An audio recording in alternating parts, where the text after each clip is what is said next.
Yozali Nzambe, Yozali Nzambe, Yozali Nzambe, Yozali Nzambe, Yoza Mokonzi, Yoza Mokonzi, Yoza Mokonzi, Yoza Mokonzi, Yoza Nanguya, Yoza Oza Nanguya, Yoza Nanguya, Yoza Nanguya. Alléluia Jésus. Gloire à toi le Seigneur des Seigneurs. Gloire à toi le véritable Dieu. Gloire à toi Jésus-Christ de Nazareth. Seigneur, merci pour notre souffle de vie, Yahweh, ou accordé dans un moment où. Seigneur, merci na grâce au salut biso ko se présenter na présence na yo na moment où Seigneur Jésus. Yahweh na yebi que toza digne te ko poussa na présence na yo. Yango na sengi miséricorde na yo Seigneur na vie ya moko na moko o to se présenter liboso na yo. Pe magila na yo Yesu Masia et purifier sanctifier biso au nom puissant de Jésus.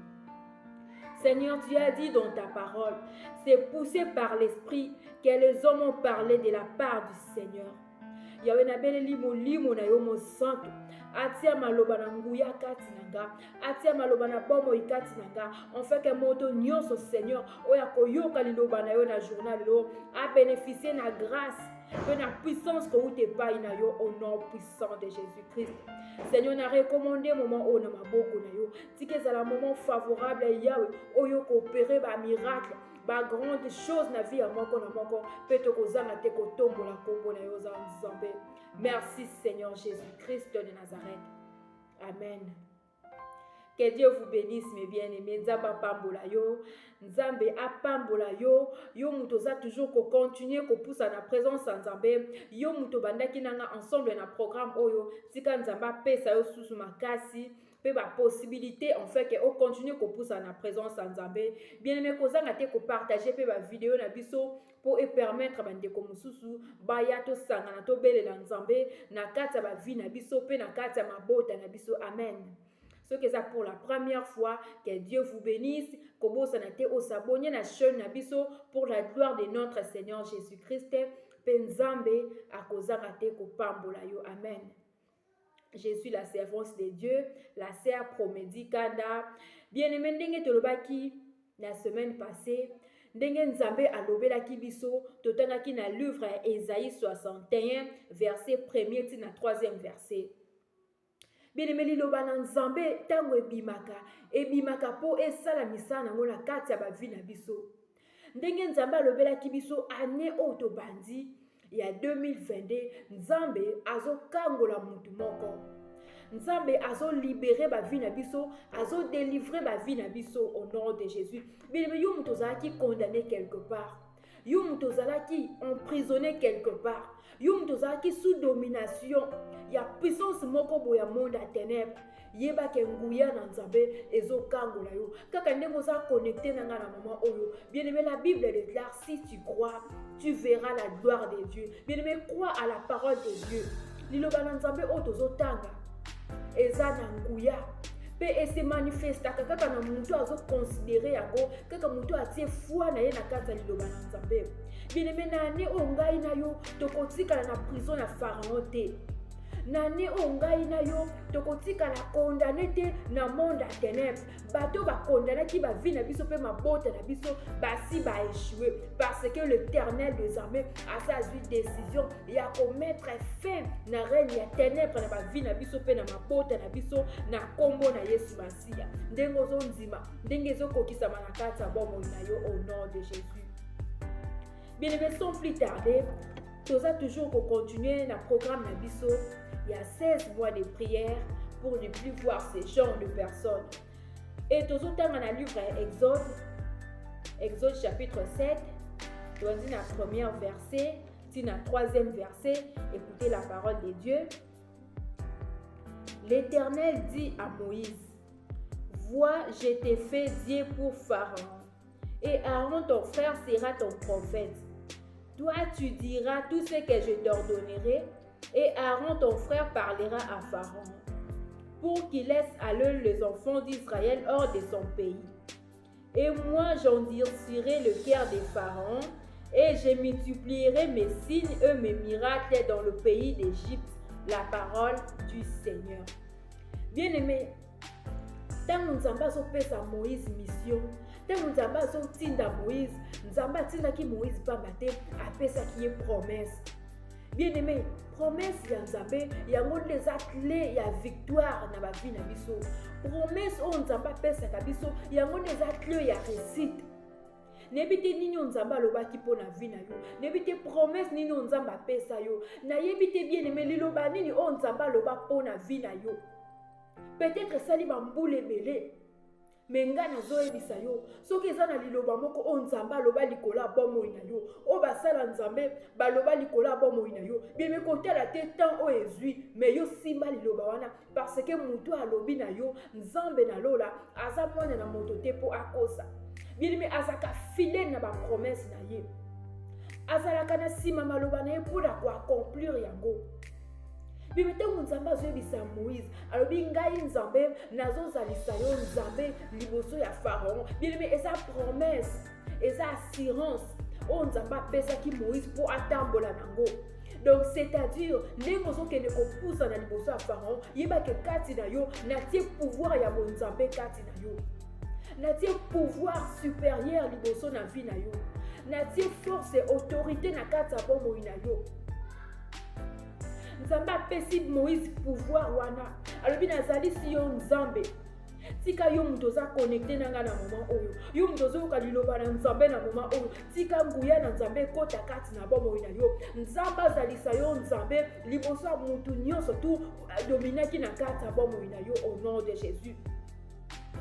Bien-aimé, Nzambe apesi Moïse déjà pouvoir pe autorité alobi kende mais yebake ndenge ozokende oza Nzambe. Oui, Nzambe azalaki na raison ya koassurer Moïse parce que muto Moïse akendaki koaffronter azalaki Pharaon. Pharaon azalaki déjà roi, azalaki na pouvoir, azalaki na autorité. Soki Nzambe assuraki Moïse te, Moïse alingaka azala na kobanga ya kopusa na liboso ya Pharaon parce que ayebaki force ya Pharaon na mokili. Bien-aimé, yo mutu oza na présence ya Nzambe yebake mutu wana oyo adominaki bomoi na yo kotala grandeur na ye te, kotala te badega oyo akréé na kati ya libota na yo, mais mona Nzambe oyo azolatisa yo na puissance na ye na moment oyo au nom de Jésus.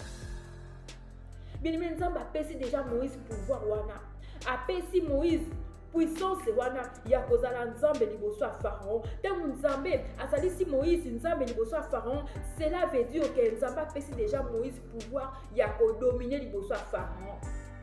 Mais yoka après avoir Nzambe koassurer Moïse qui apesi ye pouvoir, yoka eloko Nzambe ayebisi Moïse alobi et moi j'endurcirai le cœur des Pharaons et je multiplierai mes signes et mes miracles.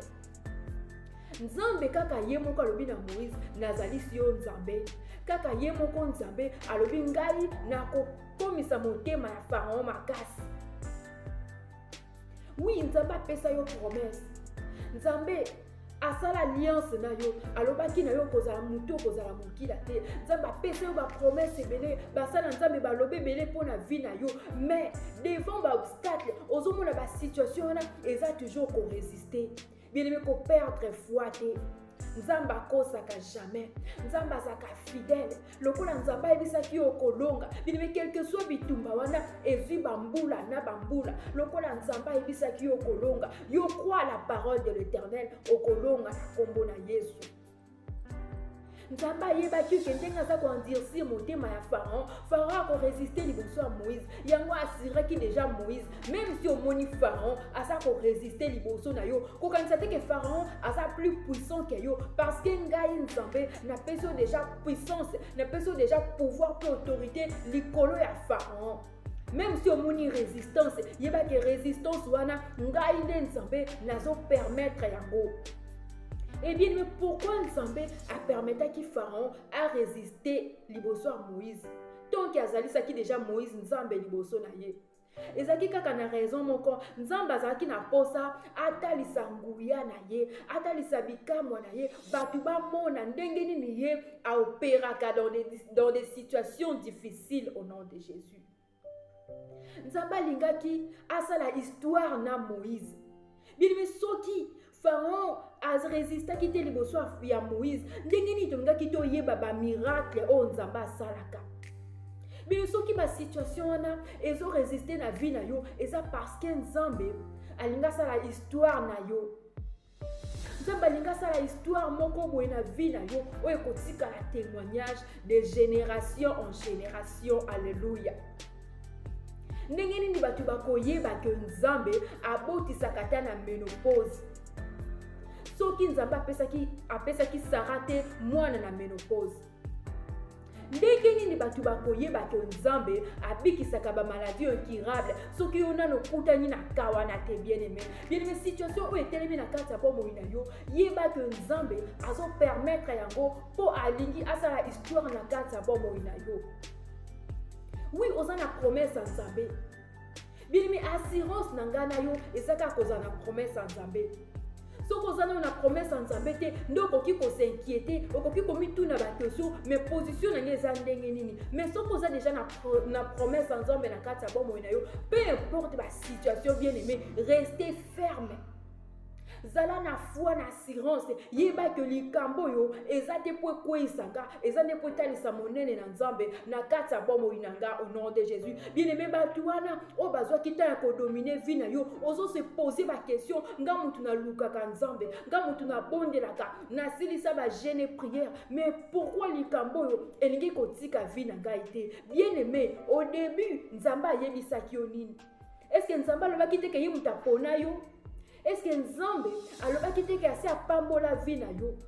Même si na maboko na yo oza na eloko te, simba promesse wana oyo nzambe alobaki ke apamboli vie na yo, simba yango bien-aimé, kobungisa elike na yo te. Yeba ke soki maboko na ngai eza pamba, soki nzambe azopermettre nga natikala maboko pamba, eza te mpo alakisanga ke blocage wana to pauvreté wana ezodomine likolo ya bomoi na nga. Eza mpo nzambe alinga créer histoire moko na vie na nga oyo ekotalisa monene na ye, oyo ekotalisa nguya na ye, oyo ntango bato bakoyoka témoignage ya vie na nga baoyo bayebaki Yesu te bakoyamba Yesu, baoyo bandimaka nguya na nzambe te bakondima nguya na nzambe parce que bakotala ba miracle oyo nzambe asali na kati ya bomoi na nga ekopesa bango mpe foi ya kopersévérer dans la présence de Dieu.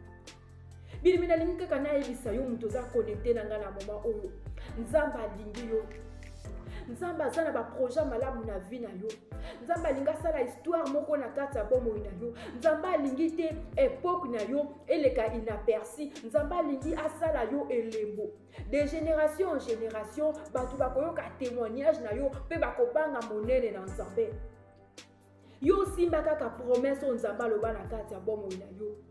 Yo simba kaka maloba oyo nzambe aloba na bomoi na yo. Nzambe ayebisaki yo banga te, mais pourquoi ozobanga liboso ya malade?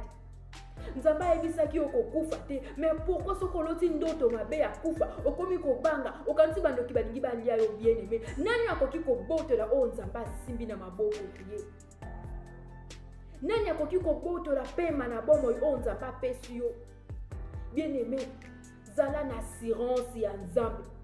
Yebake na mbula oyo ata yo monaki pauvreté wana malédiction wana esili na yo na 2021 ekoti na yo susu na 2022 omoni yango ezosila te kobanga te parce que année oyo eza ya délivrance eza ya libération ekotika bomoi na yo. Nzambe alobi na année oyo azomettre fin na règne ya ténèbres na kati ya bomoi na yo na kombo na Yesu Masiya. Yo za molongi au nom de Jésus na kombo na Yesu Masiya. Tika eloko nyonso oyo ezwaki temps ya korésister na kati ya bomoi na yo au nom puissant de Jésus-Christ ebanda kokweya na kombo na Yesu Masiya. Tika ete nzambe azalisa yo nzambe liboso ya badefi nyonso ekotelema na bomoi na yo, liboso ya banguya nyonso tu ya mabe oyo ekoluka korésister liboso ya bomoi na yo. Nzambe apesa yo pouvoir pe autorité na kombo na Yesu Masiya. Olonga na kombo na Yesu au nom de Jésus. Tika nzambe akokisa maloba na ye na kati ya bomoi na yo. bien metika liloba na nzambe oyo yoki elata nzoto na kati ya bomoi na yo likambo wana oyo ekangama na bomoi na yo ezotika yo au nom puissant de Jésus banda kopambola nzambe mpona liloba na ye na moma oyo pesa nzambe merci pambola nzambe oyo apesi yo lisusu assurance oyo ayebisi yo ke banguna na yo baza plus fort que yo te baza plus puissant que yo te me nguya oyo eza kati na yo eza likolo na bango au nom de Jésus banda kopambola nzambe na kombo na Yesu Masiya o nani akangolaka lokola yo nzambe nani abikisaka lokola yo nani asalaka bikamwa lokola yo Seigneur Jésus nani abimisaka mai na désert Seigneur Jésus nani abimisaka mai na libanga Seigneur Jésus il n'y a que toi le véritable Dieu yondo silisaka ba maladie incurable Seigneur Jésus yonde nzambe na nguya opesaka mabota yawe ata na ménopause okumama na yo zali nzambe merci Seigneur pour ta présence au milieu de nous gloire à toi le véritable Dieu l'incomparable Seigneur Jésus. Merci parce que tu es avec nous. Merci Seigneur Jésus pour ta présence dans nos vies. Merci Seigneur parce que oye lisusu ko sala makabwa sika na ba vie na biso. Oye ko accomplir ba miracle na kati ba vie na biso. Oye ko accomplir Seigneur Jésus-Christ promesse na yo na vie ya moko na moko kati na biso. Peto ye ko tombola kombo na yo za nzambe malamu. Gloire à toi le véritable Dieu. Alléluia. Merci Seigneur Jésus. Oui mes bien-aimés. Nzamba pambola yo. Vraiment on se disposer na présence à Nzambe. Au perdre ton na yo te. O le kisi ton na yo inutilement te, mais au poussani na présence à Nzambe. Ben Nzambe wana zala na kondima que asali na kati ya bomoi na yo et tu vas témoigner la grandeur de Dieu. Vraiment que Dieu vous bénisse. To komi na biso na suka. Vraiment partager vidéo pour la gloire de notre Seigneur Jésus-Christ. Kobo sanate, nous avons toujours continuer dans notre programme Nabiso. Il y a 16 mois de prière pour ne plus voir ce genre de personnes. Et dans notre programme Oyo, ils ont des miracles, ils ont des délivrances, ils ont des grands témoignages. On zamba zo sa na kata ba vie Nabiso et te koza na te kota de la monnaie na ye. Te koutani à la prochaine. Que Dieu vous bénisse.